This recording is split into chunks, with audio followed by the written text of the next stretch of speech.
Let's start today the relation between linear velocity and angular velocity, as we have already discussed in that what is the angular velocity. The rate of change of angular displacement with respect to time is known as what? Angular velocity, right?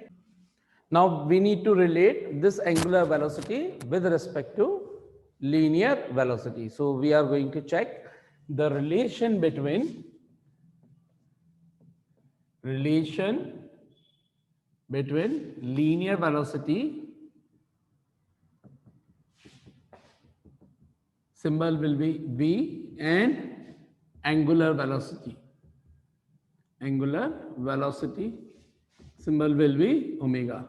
First we will check the magnitude relation. Afterwards we will be discussing their vector relation. Although properly the direction of angular velocity would be given in the chapter rotational dynamics, but still we will be having the relation here only, right? All right.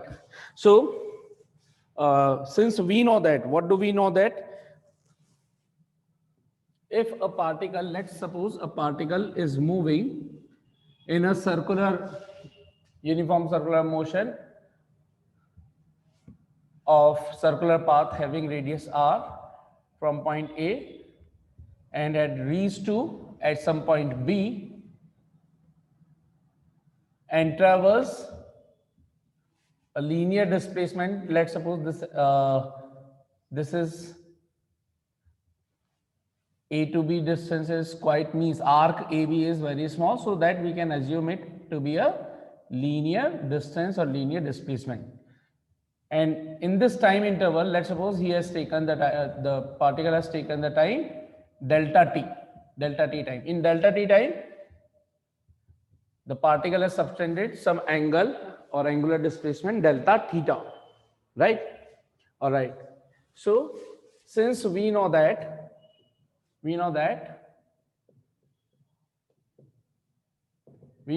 by definition of angular displacement, by definition of angular displacement, what's the definition?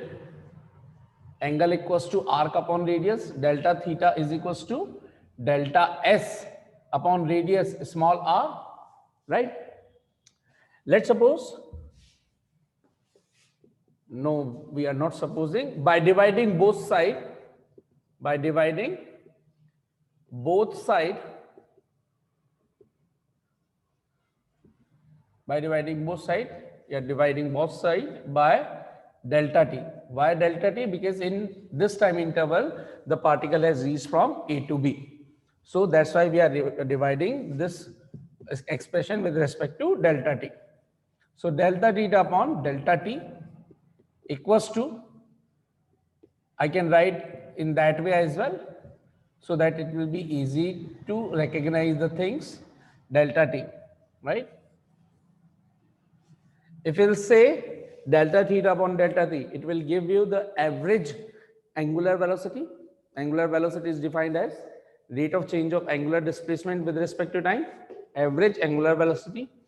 Delta s upon delta t, change in distance upon time interval or change in displacement upon time velocity, right? But it is in the circular motion, so besides taking the average, let's take instantaneous, and for instantaneous delta t should be very small and it should be tends to 0. So we write, let if delta t tends to 0, then how do we write it? Limit delta t tends to 0, and limit is substituted wherever the things would be changing. Means wherever there are changes or whatever quantities are being changed, we put the limit in front of them only, right? So I'm substituting the limit delta t tends to 0 in front of delta theta upon delta t. Similarly, 1 upon r is the radius, it is the constant, it is not changing at all. Got it? So what do we need to write? 1 upon r limit delta t tends to 0 delta s upon delta t. Where I have substituted the limit? in front of those quantities which are changing. Which quantities are changing? Delta S, delta T. That's why I have substituted the limit here. And we know that whenever this kind of format we recognize, we convert it into instantaneous d by d differentiation format. So it will become d theta upon dt, d theta upon dt, 1 upon r. Similarly, this will become ds upon dt. And now we know that d theta upon dt is nothing but what? Instantaneous angular velocity. So here d theta upon dt, I am writing omega, instantaneous angular velocity, angular displacement upon time, is equals to 1 upon r ds upon dt, instantaneous linear velocity v. And hence we have obtained the relation v is equals to omega r. V is equals to omega. This is the required relation. This is the required relation. All right. In magnitude form. It is present right now in magnitude form because we have not taken any vector sign or direction involved. So this is in magnitude form. Let's, in vector form, how it is written that? In vector form, so in books, it is written directly that V vector is equals to whatever things was present in book, it would be written directly. Now let's check besides taking directly, we'll find how the symbol should means what kind of multiplication will be there. Just excuse me. So अब समझिएगा अब in vector form how we can write it. तो या तो हम इसको लिख सकते हैं किस तरीके से, ओमेगा ध्यान से देखें, पहले इसके अंदर देखिए कि वेक्टर फॉर्म में लिखने के लिए बेसिक कंडीशंस क्या क्या है और इसमें वेक्टर कौन कौन है.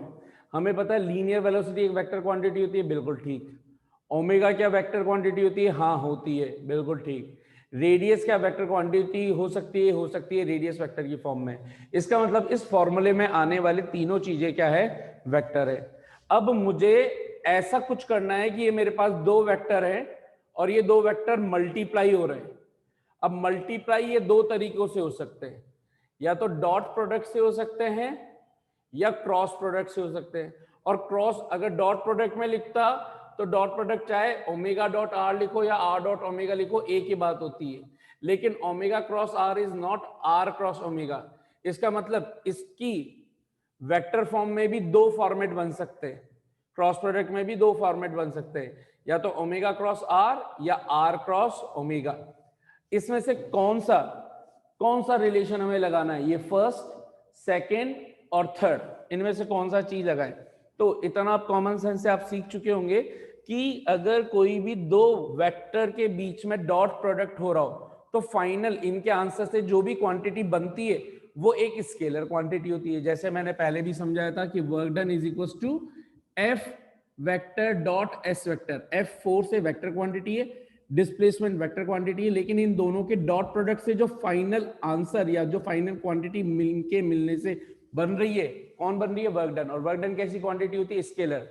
तो डॉट प्रोडक्ट आपको हमेशा क्या देगा? एक स्केलर क्वांटिटी.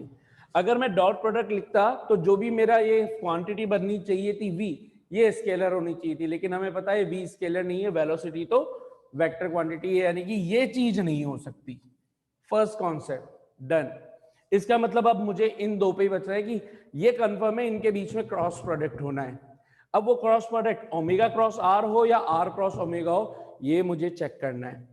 ये चेक करने के लिए फिर से हमने बोला ओमेगा और आर, अगर मैं इसको फिर से एक प्लेन के अंदर रोटेट करूं, एक्स वाई जेड प्लेन के अंदर, है ना, ये देखिए इस तरीके से,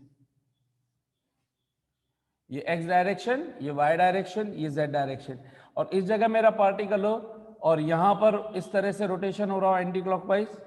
सो हम वेलोसिटी की डायरेक्शन किधर बताते? माइनस के कैप. लीनियर वेलोसिटी हमेशा कौन सी डायरेक्शन में होगी? सर्कुलर पाथ में, टेंजेंशियल डायरेक्शन में. ध्यान रखना ये अपवर्ड नहीं है, अंदर की तरफ है. किसी को अगर ऐसे दिख रहा हो तो ये लो, ये ऐसे अंदर की तरफ है, इनवर्ड, माइनस के कैप डायरेक्शन के अंदर. ये रेडियस और ये टेंजेंट है, तो एक दूसरे के बीच में 90 डिग्री पर होते हैं। रेडियस वेक्टर की डायरेक्शन किधर है? इधर की तरफ, एक्स डायरेक्शन के अंदर। तो रेडियस वेक्टर है अलोंग द एक्स एक्सिस यानी कि आई कैप। वी वेक्टर, और जो वी वेक्टर है वो किधर है? माइनस के कैप। और अगर रोटेशन वाइज देखूं तो थीटा की डायरेक्शन किधर आ रही है? ऊपर। जिस डायरेक्शन में थीटा वेक्टर होता है उसी डायरेक्शन में ओमेगा भी होता है, क्योंकि ओमेगा का फॉर्मूला होता है delta theta upon delta T, vector form में यही। तो थीटा वेक्टर जिस डायरेक्शन में होता है ओमेगा वेक्टर भी उसी डायरेक्शन में। तो ओमेगा इधर ऊपर की तरफ, ओमेगा ऊपर की तरफ यानी कि वाई डायरेक्शन के अलोंग प्लस जे कैप। तो ये देखिए ओमेगा वेक्टर की डायरेक्शन है प्लस जे कैप। क्लियर? होना भी चाहिए। दो चीजों के क्रॉस प्रोडक्ट से तीसरी चीज जो बनेगी वो इन दोनों वेक्टर जिस भी प्लेन में लाई करते हैं उस प्लेन के परपेंडिकुलर होगा। तो अगर मैं पूछूं कि आर और ओमेगा कौन से प्लेन में लाई कर रहे हैं, आर वेक्टर और ओमेगा, तो आर तो लाई कर रहा है एक्स डायरेक्शन में, ओमेगा लाई कर रहा है वाई डायरेक्शन में। आर और ओमेगा तो ये है, इस सर्कल से मतलब नहीं है, ये है आपका ओमेगा और ये है आपका आर। कौन से प्लेन में होगा? ये एक्स वाई प्लेन में। तो इनका क्रॉस प्रोडक्ट कहां पे मिलेगा? जेड प्लेन में। अब वो हो सकता है या तो प्लस के कैप मिले या माइनस के कैप मिले, या तो ऐसे बाहर की तरफ या ऐसे अंदर की तरफ। तो या तो डायरेक्शन प्लस के कैप के अलोंग होनी चाहिए इनका क्रॉस प्रोडक्ट की, या तो प्लस के कैप में होनी चाहिए या माइनस के कैप में होनी चाहिए। हमें क्या चाहिए इनके क्रॉस प्रोडक्ट से? हमें चाहिए वी। वी इस डायग्राम से देखूं तो कहां पे? अंदर की तरफ। अगर वी है अंदर, इसका मतलब वी की डायरेक्शन माइनस के कैप वाली मिलनी चाहिए। ये मैंने लिख भी रखा है। अब हमें पता है कि जब भी किसी प्लेन में अगर कोई दो वेक्टर रखे हुए हों, जैसे ऐसे रखे हुए होते, A vector B vector X Y plane में, और इनके बीच में एंगल होता, तो ए क्रॉस बी निकालता तो कैसे आता? ए क्रॉस बी, थंब किधर आ रहा है? बाहर की तरफ, प्लस के कैप। और बी क्रॉस ए करूं तो बी से ए की तरफ, ये अंदर की तरफ। हमें क्या चाहिए? अंदर वाली चीज चाहिए। तो मैं देखो आर क्रॉस ओमेगा करूं, अगर मान लीजिए मैं चाहता हूं आर क्रॉस ओमेगा, तो आर पे रखा, ओमेगा की तरफ घुमाया तो थंब बाहर आ रहा है, ये वी की डायरेक्शन नहीं है। ओमेगा क्रॉस आर करूं तो उसके लिए मुझे ऐसे रखना पड़ेगा, अब थंब किधर आ रहा है? अंदर। क्या अंदर ही वी की डायरेक्शन है? हाँ है। इसका मतलब मेरा फॉर्मेट कौन सा कहलाया? ओमेगा क्रॉस आर कहला गया। तो मैंने लिख दिया इन वेक्टर फॉर्म। बुक में ये चीज बिल्कुल डायरेक्टली लिखी हुई होती है कि we can show that V vector is equal to omega vector cross R vector. इस तरीके से करते हैं। टीचर्स भी डायरेक्ट बता देते हैं कि ये याद रख लो, इसका रिलेशन ऐसे होता है। बस कैसे होता है? ऐसे ही होता है। एक्चुअल एक्सप्लेनेशन ये है, इस वजह से होता है सेंस ऑफ रोटेशन को लेकर के। क्योंकि मैंने बहुत से, मतलब मैं बुराई नहीं कर रहा हूं, लेकिन बहुत से टीचर्स को देखा है, वो लोग एक्चुअल में उनकी हैबिट पड़ी हुई होती है, वी और आर में क्रॉस कर रहे होते हैं कि वी, और फिर वी बहुत से लोग तो ऊपर मान लेते हैं और कहीं पे भी मतलब कुछ भी कर लेते हैं। तो फिर वो फाइनली बोलते हैं कि यार याद रख लो वी का रिलेशन यही रहता है। कैसे? वी पहले, फिर ओमेगा, फिर आर। Actual explanation. हाँ भाई, कितनों को प्रॉपर्ली समझ में आ गया? हाँ भाई, नेक्स्ट देखिए, ये हमारा टॉपिक निपट गया। अब जल्दी से एक दो रिलेशन और देख लेते हैं कि what is time period, what is frequency. Although you know it from बचपन से पढ़ते हुए आ रहे हो, लेकिन फिर भी एक बार बनता है कि बता दें आप लोगों को कि फ्रीक्वेंसी क्या है, टाइम पीरियड क्या है सर्कुलर मोशन के रेस्पेक्ट में। सो देख लेते हैं। फ्रीक्वेंसी का मतलब number of revolution per unit time, कि यूनिट टाइम के अंदर कोई भी ऑब्जेक्ट, कोई भी पार्टिकल कितने कंप्लीट रिवॉल्यूशंस कर सकता है। अब रिवॉल्यूशन का मतलब यहां क्या होगा? सर्कुलर पाथ कितने 1 यूनिट टाइम में कंप्लीट करेगा। तो नंबर ऑफ सर्कुलर पाथ यानी कि number of circumferences upon time is called as frequency. ठीक है? तो frequency is nothing but the total number of revolutions per unit time. Frequency is defined as, frequency of a particle is defined as total number of revolutions. कौन से revolutions? Circular revolutions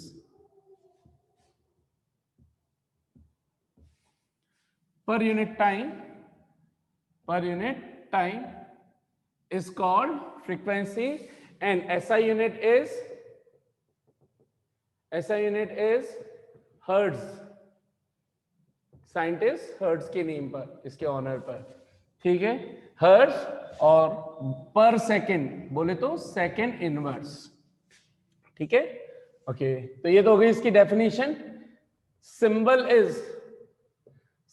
for frequency, तो बचपन में आपने symbol F ले रखा है, तो बहुत सी जगह एफ ले लिया जाता है, लेकिन अब थोड़े आप बड़े हो चुके हैं तो इसको बोलते हैं न्यू। प्रोनाउंसिएशन बहुत सी बुक में NU लिखेगा, प्रोनाउंसिएशन में इसको न्यू, NEW का जो प्रोनाउंसिएशन है वो इसका प्रोनाउंसिएशन है न्यू, है ना। बहुत से लोग नू बोल देते हैं कि मैं नू कर रहा था, वो नू भी बोल सकते हो या न्यू, ठीक है। वी लिया और इधर से इसको ठोक दिया थोड़ा थोड़ा, तो इसमें ये इस तरीके का ये ऐसा कुछ बन गया, और इधर से भी थोड़ा ठोक दिया, ये ऐसा, ठीक है। तो ये सिंबल जो है वो है न्यू, ठीक। सो जनरली अब जो यूज करेंगे हम सिंबल, इस न्यू को यूज किया जाएगा फ्रीक्वेंसी के अंदर, ठीक। तो फ्रीक्वेंसी न्यू का फॉर्मूला क्या बन गया, nu is equals to number of revolution upon time, total time, ठीक है, ऑलराइट, ठीक। इसी तरह से सेकंड टर्म एक और डिफाइन कर देते हैं, time period. What is time period, symbol is capital T, ठीक। किसके रेस्पेक्ट में ही सारी चीजें चल रही है, सर्कुलर मोशन के रेस्पेक्ट में ही चल रही है। तो अगर कोई पार्टिकल A से चल करके A पर वापस पहुंच जाए, यानी कि वन सर्कुलर मोशन कंप्लीट कर ले, वन रिवॉल्यूशन कंप्लीट कर ले, उस वन सर्कुलर पाथ को कंप्लीट करने में जो टाइम लगता है उसको टाइम पीरियड बोलते हैं। तो टाइम पीरियड की डेफिनेशन क्या हो जाएगी, the time taken to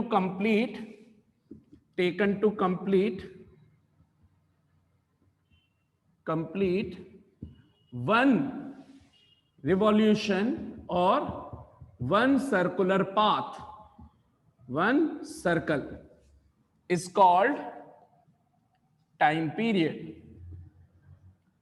of particle,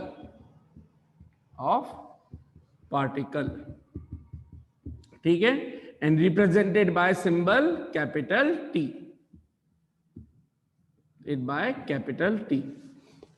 क्योंकि ये एक टाइम पीरियड टाइम ही है, तो SI unit should be second only, ठीक। जल्दी से एक चीज डिस्कस कर लेते हैं, what should be the relation between frequency and time period, यहीं पे कर लेते हैं। सो relation between frequency and time period, ठीक है, न्यू एंड कैपिटल T में रिलेशन, ठीक है। सिंस वी नो दैट, क्या नो दैट, आप क्या जानते हो, बहुत कुछ जानते हो, थोड़ा सा बताओ जरा यहाँ पे क्या जानते हो, कि in one complete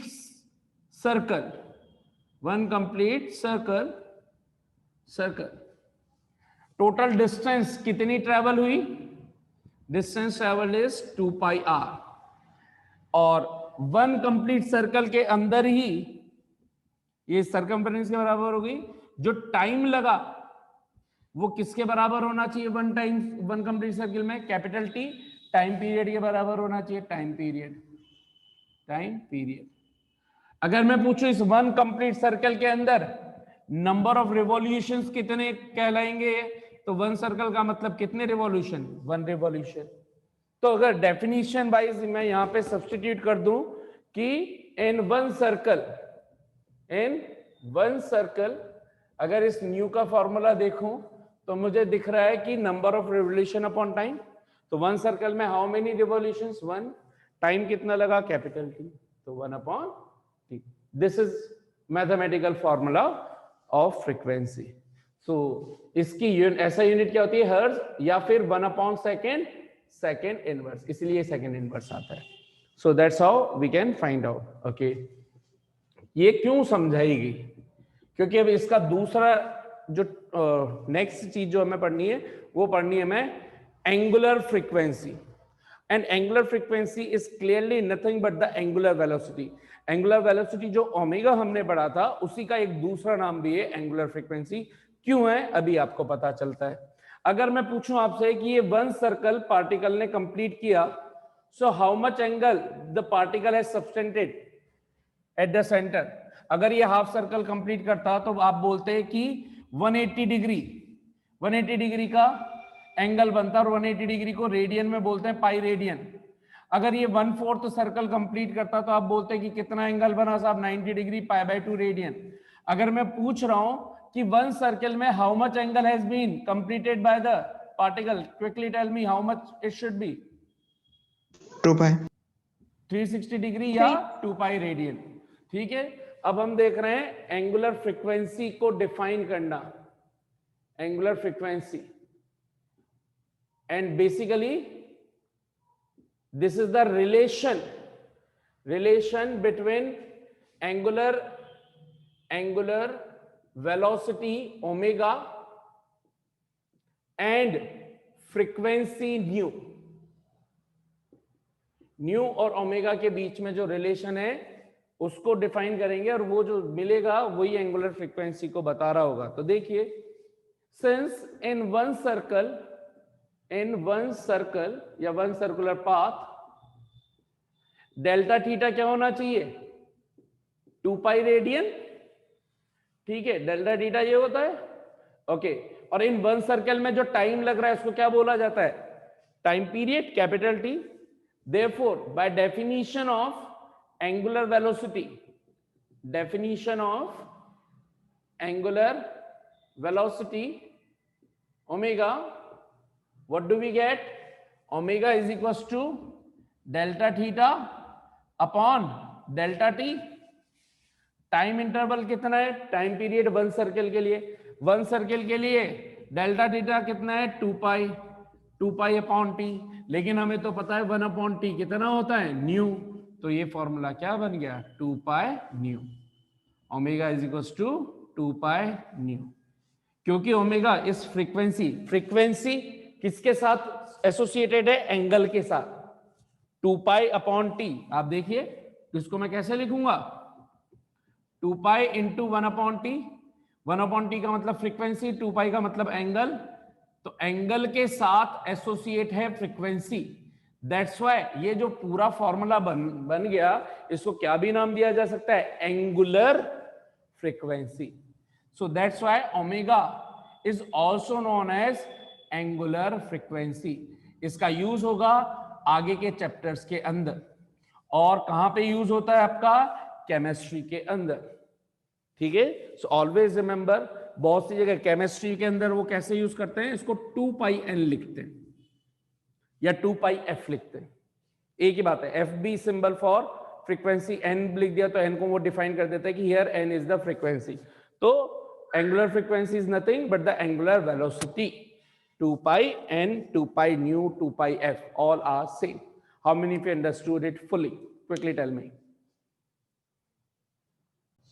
Abhi, let's talk about next is angular acceleration. Symbol is alpha.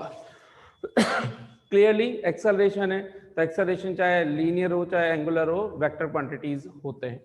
ठीक है, तो by default का मतलब angular acceleration is a vector quantity. How can we define this? जैसे हमने linear velocity को define किया था, linear displacement upon time, उसी तरह से angular velocity को define किया था, angular displacement upon time. Acceleration होता है linear velocity upon time, यानी कि change in linear velocity upon time interval. ठीक वैसे ही angular acceleration होता है change in angular velocity upon time interval. खत्म कहानी. So how can we define it? The rate of change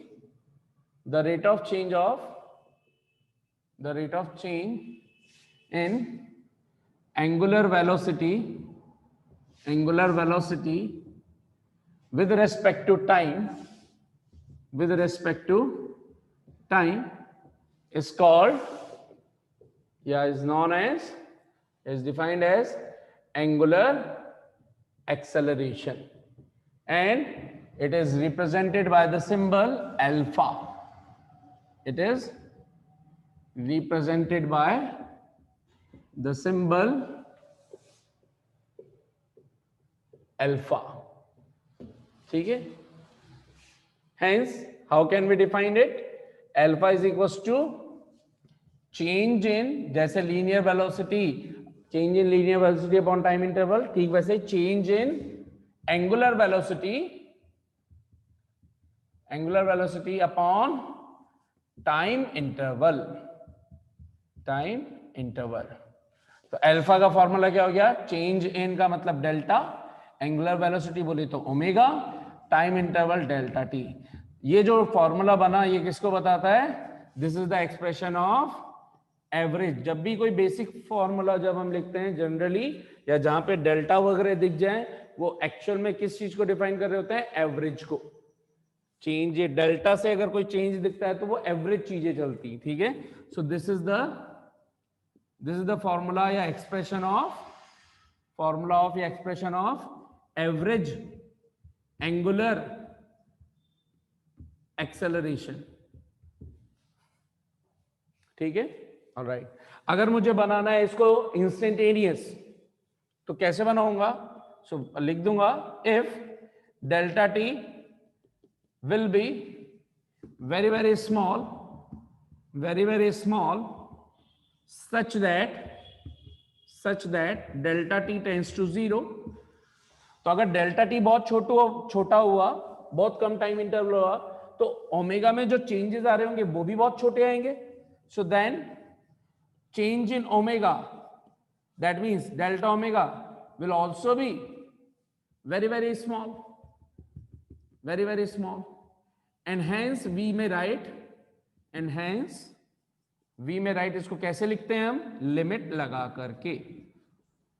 alpha is equals to limit के लिए LIM लिखते हैं, LIMIT नहीं लिखते हैं। This is the format, always remember, limit delta T tends to 0, पढ़ते लिमिट पूरा है, लिखते LIM है, उसके नीचे डेल्टा टी एरो लगाते हैं, इसको रीड करते हैं delta T tends to 0।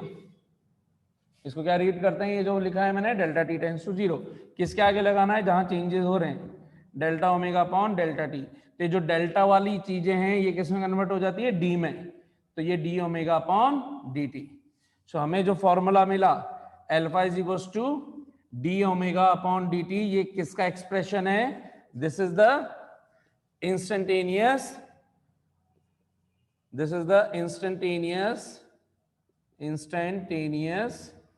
Angular acceleration.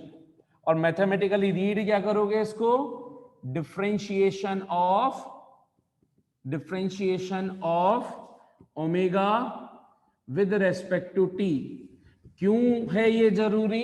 कहीं पे भी अगर ओमेगा को टाइम की टर्म्स में दे दिया जाए और आपसे एंगुलर एक्सेलरेशन निकालने के लिए पूछा जाए, फॉर एग्जांपल अगर आपको बोल दिया जाए कि if some object is moving in circular path by the relation of angular velocity in terms of time t as following 3t square minus 2t plus 5, then what will be the angular acceleration at t is equals to 0 second, t is equals to 1 second, t is equals to 2 second?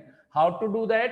जैसे ये question आया आपने देखा omega को किसकी terms में लिख रखा है? वेरिएबल टर्म्स में, यानी कि टी की टर्म्स में। तो आपके माइंड में सबसे पहले हिट क्या होना चाहिए? हमें कैलकुलस मेथड पे जाना है। कैलकुलस मेथड क्या बोलता है? या तो इंटीग्रेशन करो या डिफरेंशिएशन करो। सोचो कि ओमेगा और अल्फा में क्या कोई डिफरेंशिएशन और इंटीग्रेशन का रिलेशन है? हाँ जी है। क्या है? तो आपने लिखा सॉल्यूशन कि since alpha is equal to D omega upon D T, that means you have to differentiate omega with respect to time. Omega की आपने वैल्यू लिख दी 3t square minus 2t plus 5, फिर आपने डिफरेंशिएशन के फॉर्मूलेज यूज करे और उसके concept use करे। जब भी प्लस माइनस होते हैं टर्म्स को सेपरेट करके हम डिफरेंशिएशन करते हैं। तो यहाँ पे कितनी टर्म्स है? 1 2 3। तो हमने 3 इन तीनों टर्म्स को सेपरेट कर लिया। फिर इसके बाद रूल क्या होता है? जो कांस्टेंट होता है वो बाहर आ जाता है। ये कांस्टेंट कौन? 3 चेंज नहीं हो सकता टी के रेस्पेक्ट में, 3 को बाहर ले लेते हैं। डिफरेंशिएशन सिर्फ किसका करते हैं? टी स्क्वायर का। यहाँ पे 2 मल्टीप्लाइड बाय टी में 2 कांस्टेंट है, मल्टीप्लाई हो रहा है, तो डिफरेंशिएशन के बाहर। तो डिफरेंशिएशन किसका रह गया? सिर्फ टी का टी के रेस्पेक्ट में। और यहां तो कांस्टेंट है लेकिन t तो है ही नहीं, तो कांस्टेंट का डिफरेंशिएशन कितना होता है? हमेशा 0, कांस्टेंट चेंज ही नहीं होता। अब यहाँ पे टी स्क्वायर का ये ठीक वैसे है जैसे y is equal to X की पावर n, तो dy बाई डी एक्स का आंसर क्या होता है, यानी कि dy by D X of x की पावर n का आंसर क्या होता है? n x n minus 1, power आगे ऊपर पावर 1 से कम। ये सब कुछ मैंने रिकैप दिया है भाई आप लोगों को, ताकि आपको वापस से वो दिन याद आ जाए। 2 आगे और ऊपर पावर कम 2t माइनस t का dt अपॉन dt 1, t का t के रेस्पेक्ट में 1, 0 चल ही रहा है, आपको मिला 6t माइनस 2। ये किसका एक्सप्रेशन मिला? अल्फा का। आपको कब कब फाइंड करना है? 0 पर फाइंड करना है, 1 पे फाइंड करना है, 2 पे फाइंड करना है। So at t is equal to 0 second, first time जो अल्फा मिल रहा है आपको वो मिल रहा है 6 इंटू 0, 0 माइनस 2 माइनस 2। अच्छा, यूनिट क्या होगी? ऐसा यूनिट भी लिख लेते हैं क्लियरली यहां पर। What is the SI unit? SI unit omega की एसआई यूनिट क्या होती है? रेडियन पर सेकेंड, है ना, D theta upon D T omega की, और नीचे 1 सेकेंड ऑलरेडी चल रहा है, तो ऐसा यूनिट क्या बनती है? Radian per second square, radian per second square. तो आप इसको क्या लिखोगे? -2 radian per second square. Minus sign ये बता रहा है कि angular acceleration is decreasing, retarding angular acceleration. जैसे ए की value small a linear acceleration की नेगेटिव वैल्यू क्या बताती है? रिटार्डेशन या रिटार्डिंग एक्सेलरेशन। ठीक वैसे ये रिटार्डिंग एंगुलर एक्सेलरेशन हो गया। इसी तरह से at t is equal to 1 alpha की वैल्यू क्या हो जाएगी? 6 into 1 minus 2, 4 radian per second square, 4 radian per second square. At t is equal to 2 alpha की वैल्यू क्या हो जाएगी? Angular acceleration 6 into 2 minus 2, 12 minus 2, 10 radian per second square. That's how we solve it, और इस तरीके से ये formula काम में आता है। ठीक है, how many of you understood it fully? अच्छा, इसमें एक चीज और रह रही है क्या? ऐसा यूनिट लिख दी। अगर मैं पूछता डायमेंशनल फॉर्मूला, तो शायद थीटा का क्या पता मैंने डायमेंशनल फॉर्मूला बताया नहीं बताया। पहले मैं लिख देता हूं delta theta is equal to delta S upon R. तो अगर मैं डायमेंशनल फॉर्मूला पूछूं तो डेल्टा एस एक तरह की लेंथ है, रेडियस भी एक तरह की लेंथ है, तो ये डायमेंशन लेस होता है m0 l0 t0। इसी तरीके से ओमेगा एंगुलर वेलोसिटी का फॉर्मूला होता है delta theta upon delta T. ऊपर तो कोई डायमेंशन है ही नहीं क्योंकि डेल्टा थीटा का कोई डायमेंशन नहीं होता, लेकिन डेल्टा टी तो है, तो इसका फॉर्मूला डायमेंशनल फॉर्मूला क्या बन जाएगा? सिर्फ टाइम है और टाइम नीचे तो ऊपर चला जाएगा, तो -1 m0 l0 t-1। ठीक इसी तरह से अगर तो हमें ओमेगा का डायमेंशनल फॉर्मूला पता चल चुका है m0 l0 t-1। तो यहाँ पे अगर अल्फा का फॉर्मूला पूछूं तो ऊपर तो चल रहा है t-1 और नीचे है t1, ये ऊपर गया तो t-2 हो गया। ठीक, कैंसिल मत कर देना, -1 और 1, ये ऊपर जाएगा तो t-1 -1 -2। फाइनल फॉर्मूला क्या लिखोगे? m0 l0 t-2। So this is the dimensional formula of alpha. ठीक है, you may take the screenshot now.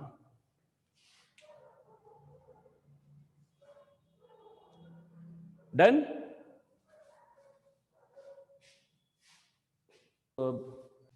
So now let's start the relation between linear acceleration symbol small a, angular acceleration alpha, a and alpha के बीच में relation किस respect में? Circular motion के respect में। So let's suppose a particle is moving in a circular path of radius r, ठीक है, और after certain time delta t it subtends some angle delta theta in delta t, और वही सारी चीजें, वही कहानी डेल्टा एस हो गया डेल्टा टी टाइम में। तो इसका जो ओमेगा आएगा, अगर इसको ऐसे देखें तो इसका ओमेगा वेक्टर ऊपर की तरफ आएगा, डेल्टा थीटा वेक्टर ऊपर की तरफ आएगा, ये रेडियस वेक्टर होगा, ये यहाँ पर अंदर की तरफ इसकी लीनियर वेलोसिटी होगी। ठीक है, ये सारी चीजें आप लोगों को ऑलरेडी पता है। तो अब यहाँ पे एक चीज लिखते हैं, सिंस वी नो दैट, आप क्या जानते हैं? बहुत कुछ जानते हैं। अब जैसे यहां पर हम रिलेशन निकालने वाले हैं लीनियर एक्सेलरेशन का एंगुलर एक्सेलरेशन के साथ, तो उससे पहले हमें इससे जस्ट पहले वाली क्वांटिटी, यानी कि कौन? लीनियर एक्सेलरेशन से पहले क्वांटिटी कौन आती है? वेलोसिटी। तो लीनियर वेलोसिटी और एंगुलर एक्सेलरेशन से पहले कौन आता है? ओमेगा। उनके बीच में रिलेशन पता होना चाहिए, ठीक है। अच्छा, फिर से एक चीज और, अभी अभी हमने अल्फा का फॉर्मूला देखा, तो D omega upon D T. अगर वेक्टर वाइज पूछूं तो ध्यान से देखें तो ये किस में लगेगा? Delta omega. ऐसे लिखूं चाहे ऐसे लिखूं, ऊपर वाले तरीके से, तो अल्फा वेक्टर किसके अलोंग है? ओमेगा वेक्टर के अलोंग। ओमेगा में चेंज के अलोंग है बेसिकली, ठीक है। तो जो भी चेंज आ रहा होगा यहाँ पर, अभी मैं यहाँ पर मेंशन नहीं कर रहा हूँ, लेकिन अल्फा वेक्टर समझ में आएगा होगा, जो भी ओमेगा में चेंज हो रहा होगा उसके अलोंग ये रहेगा। ऑलराइट, तो अभी जब एक्सेलरेशन और लीनियर और एंगुलर में निकालना है, तो उससे पहले की क्वांटिटी के रिलेशन में हमें क्या पता है? Relation between linear velocity and angular velocity क्या पता है? We know that the relation between linear velocity and angular velocity is given by v is equals to, simply लिख रहे हैं magnitude wise, omega r, v is equals to omega r, ठीक है। अच्छा, अगर हमने लिख दिया v is equals to omega r, तो यहां पर मेरे को पता है कि a की वैल्यू होती है इंस्टेंटेनियस एक्सेलरेशन की dv बाई dt, और अल्फा तो हमने लिख ही रखा है d ओमेगा बाई dt। इसका मतलब अगर मुझे वेलोसिटी से लीनियर एक्सेलरेशन बनाना है, लीनियर वेलोसिटी से लीनियर एक्सेलरेशन बनाना है, तो मैं क्या कर दूं? इंस्टेंटेनियस एक्सेलरेशन निकालने के लिए टाइम के रेस्पेक्ट में डिफरेंशिएट कर दूं। तो हमने क्या किया? Differentiating both